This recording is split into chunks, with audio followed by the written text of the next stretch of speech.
Good evening, everybody.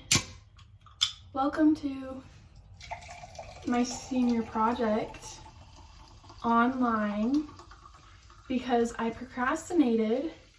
Oh no, that's not, wait.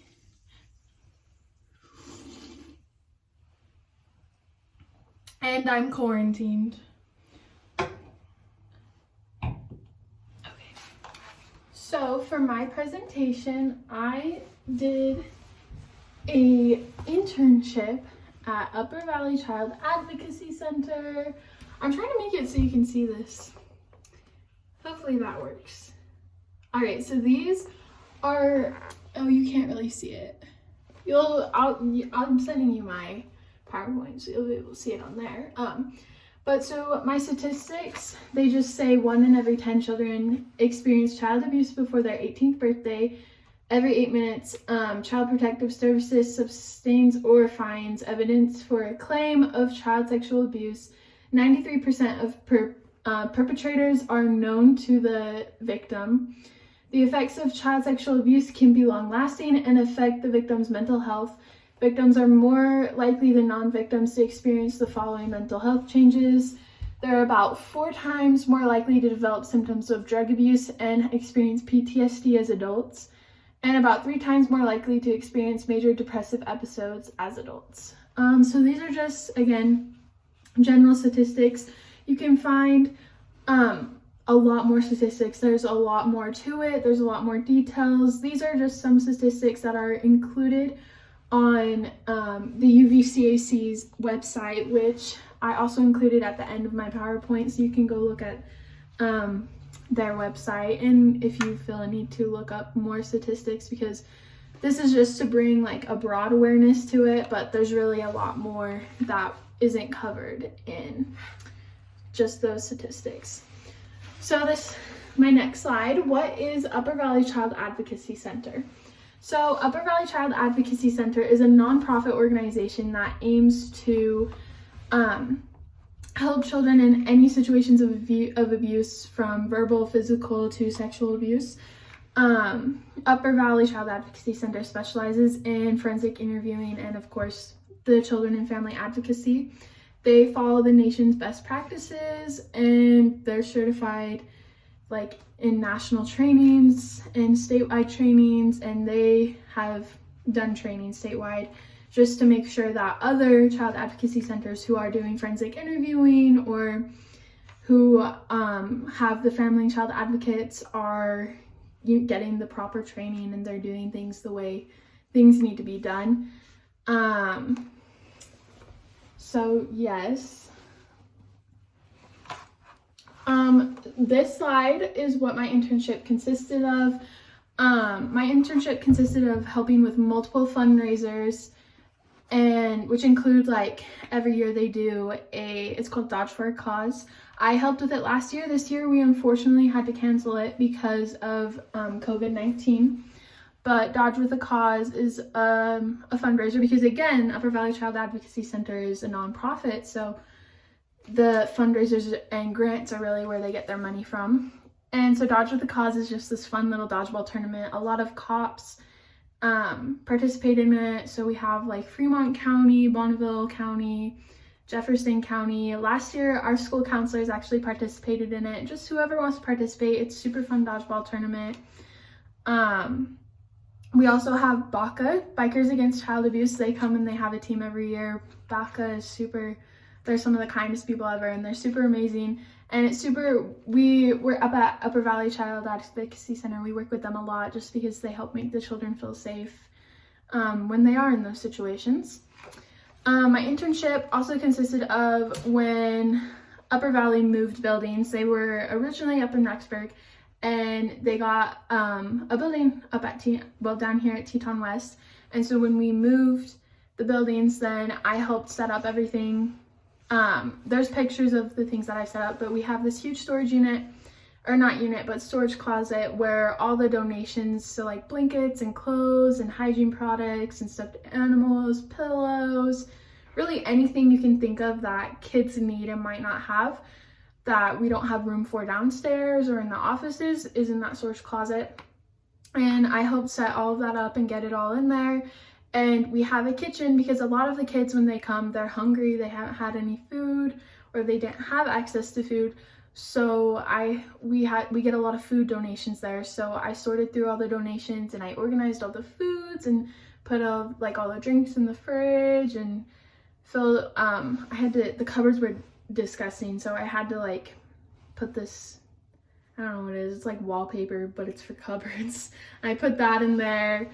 I also got certified this summer in a training. It's called botven. Hopefully we're going to be bringing it to the middle school. That's actually something that originally is what my senior project was going to be on, but it turned out to be a little bit more complicated and to take more time. So I just decided to do my internship overall as my senior project. But botven is hopefully going to be implemented in our middle schools, and I got certified and trained in that. So it just brings awareness to those children of like what the risks are of like doing drugs or being careful what you post on social media, and just a lot of those things that are kind of talked about, but not as much as they should be, and definitely not in as much detail as they should be. So I'm very excited to bring those trainings to the middle schools, and I'm hoping that it benefits a lot of kids there. So that's about what my internship consisted of. And this is just a picture of our heart wall and some food donations that we got, and all those books were actually donated too. The policies at the CAC, so like clothing, just like don't, like, I mean, I guess you could show up in your pajamas, but you should not really, you need to look nice. Like, it is a job, you gotta look nice and be there. There is for example, my mom up at Upper Valley Child Advocacy, she is a forensic interviewer. And so she wears different clothes when she interviews the children because you don't want to have clothes with like patterns on it. Well, they can have patterns, but not like animals or things like that, because sometimes the kids will use that in place of like a person, or the person who did stuff to them, they'll use that instead, and you won't get all the information you need out of the interviews. So when you do like forensic interviews, there's a different sort of dress code you have to follow in a way for that. For events, you need to wear your CAC gear, so just shirts that like promote the CAC. And you also, and like more policies is just like following the best practices, doing like the best that you can in what the trainings that you follow, like what they require you to be doing. And confidentiality, anything that you see and hear in there, you can't tell it to anybody. Like, you're gonna see a lot of kids there, you're gonna hear a lot of things there, and you can't like go out and be like, oh my gosh, you'll never guess who I saw there. Like, that's just like in general, like confidentiality in a lot of workplaces are like that, so it's pretty much the same. And this is a cute little picture that one of the kids who went there drew, and it's up on the wall there, super cute. So then my reflection, I've always really been around the CAC just because, again, my mom is one of the co-directors, and she built the CAC, so I've always been around it, and I've always helped with everything. But this year especially, when I was working on it in my internship, you really get to see everything like more in depth. Like, I watched my mom write grants, and I helped count like the donations that we got for stuff, and I helped bring in the donations, and like every week you get more donations. Like, it just was like, I knew all this stuff happened, but it was crazy to actually be like so much more involved in it and realize like, holy crap, like a lot more work goes into this. And especially with it being a nonprofit, like a lot more work goes in than you would think. And I feel like unless you're really passionate about what you're doing and you have a strong drive to keep doing it, like it could be hard to run a nonprofit, because sometimes it could feel unrewarding because it is a nonprofit, but you have to know that overall what you're doing is like for such a good cause, and you're helping so many children. It's actually getting kind of hot in here. I don't know how to tie.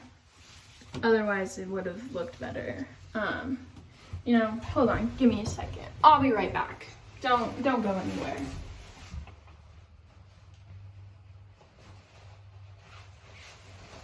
It's just really hot in that bathtub. I think the candles are really heating it up a little bit.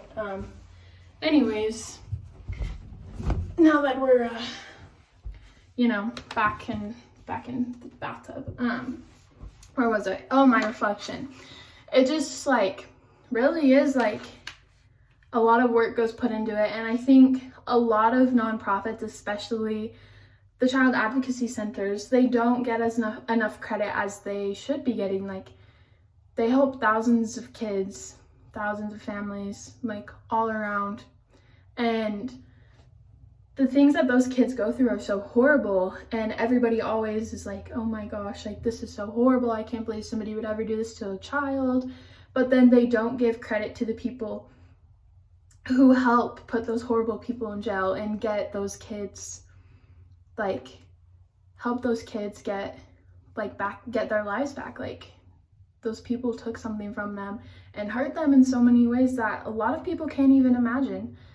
And I feel like the CACs, and especially those women who work so hard running the CAC and keeping it going and filling out all these grants to get the funding that they need, they don't get as much credit as they deserve. And it's kind of disappointing to watch in a way, because people talk big talk about how amazing they are, but then when it comes down to it, they don't promote the CAC, they don't help it as much as they could be. But I just, looking back on it, and it's just insane to see like how much they really do and how passionate my mom and Ashley are about running the CAC. It's just crazy to me. So then these are events and like things I specifically helped with. So this was at Dodge for a Cause last year. You can see me kind of funny. This is the storage closet, and this is also the storage closet that I helped put together. This is the kitchen that I helped put together. I don't remember what event this was. I think this was at, I don't remember what it was called, but there was dancing and music. But you can see me and my mom, and that's Ashley Graham. She was on the board. She's a prosecutor. She's super cool. And then this is actually my little brother with a bunch of donations that we got. I think those donations were from FinFund. They donated a lot of stuffed animals to us. Super nice. Those stuffed animals are going to go to a lot of kids who are going to need them. And so it's just a cute little picture of my brother with some of them after I put most of them away. So those are pretty nice. This is a picture of my mom and Ashley. They together own and run the CAC. They're the co-directors together. And so how you can help. There's actually a lot of ways you can help with the CAC. One of the big ones that I really want to touch on is, so the CAC actually received grant to buy a mobile unit. And what that means is, with this mobile unit, they'll be able to travel to children and interview them from the mobile unit. And it'll be a lot more comfortable for the children that way, because sometimes they have to travel to the children and interview them in police offices, and it can always, like, it cannot be the most comfortable sometimes. And so with the mobile unit, they'll be able to travel to a lot, like, further places and be able to help a lot more kids than they can now, because a lot of the times the kids can't make it down here to get the interviews that they need and to get, like, the medical exams that they need. And so they're just going to be able to help a lot more people with the mobile unit. For the mobile unit, we need $71,000. And so far, after the last time we counted all the donations that we had received, and we received a lot of generous donations, any donation can help, whether it's $1 or $500, like, anything helps. And a little bit does go a long way, and we really need that money for the mobile unit. After the last counting, we had $3,369, and that's a lot of money still. So we're getting closer to the $71,000. I'm sure we've received a lot more donations since we counted that last, but that's just the last time we counted and added it all up. So you can donate to that. That would be amazing. And again, anything you can donate, whether it be $1, $10, just anything would really help, and it would be really amazing for when we get the mobile unit to be able to go help all those kids because they really need it, and it'll just be amazing to see how much that'll really help them. If you can't donate money, that's totally fine. Donations of blankets or toys, clothing. We actually have a lot of kids come in who don't have clothing, or they don't have like proper clothing for the weather, what be it. And so donations of like winter clothes at this time would be really nice. Winter boots, socks, gloves, hats, scarves, coats. We have a lot of kids who need those things, and that would be wonderful. Blankets and pillows. Food donations are always so appreciated because a lot of hungry kids come in, and so they could really use just those snacks. Toiletries are always nice to send because, again, like a lot of these kids don't have the basic things that they need, so just sending them with little toiletry kits is really nice. You can donate books or toys that we can keep there for when kids are waiting and they can read the books or play with the toys. The website is on here. I believe it's just, www.uppervalleycac.org. You can go there and donate, or you can see how you can help and volunteer, and that'd just be really amazing and appreciated a lot. So that is my presentation. Thank you for watching. You know, it was really good to present to you, Mr. Thomas. Thank you for listening, for bearing with me through this. Please pass me. This Red Bull is really good. I thought it stopped recording. It didn't. This Red Bull's really good. You know, this was a good time. I feel anyways,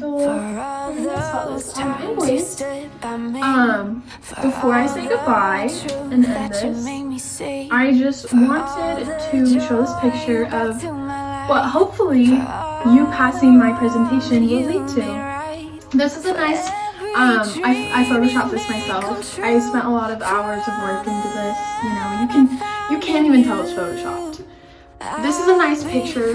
That's Brian. If you can't tell, it's Brian, our principal, or Mr. Lords. Mr. Lords, our principal. That's me, and I'm receiving my diploma because if you pass me on this project, I will graduate as long as I pass my other classes. So that's really nice. This is Mr. Feig. I included two of my. I have so many favorite characters. This was a hard choice, but I included two of my favorites. Mr. Feig, I found this really nice picture of him. I just had to put him in there. I love Mr. Feig. And Miss Henry, my English teacher, she is the sweetest woman ever. Miss Henry, I love you, Miss Henry. I love all of you teachers. Miss Barris, Mr. Thomas, Mr. Perry doesn't work there anymore, but I love that man. Mr. Romney, love all the counselors, you know, Kim, Miss Asbill, Mr. Shippen, Miss Soman, Miss Bishop, Jody, and all the office ladies, all the principals, Brian, and Mr. Lords, you know, all of them. I just love all of you over there in the main office. You know, hopefully all of the faculty members are lunch ladies, the sweetest ladies ever. I love our lunch ladies, our janitors. They are so funny. If you ever have a chance, talk to them. They got some good jokes. You know, so hopefully this picture becomes real and not just a photoshopped one. So we're hoping I pass this. Anyways, I'll see you all at graduation. Thanks. Have a good evening.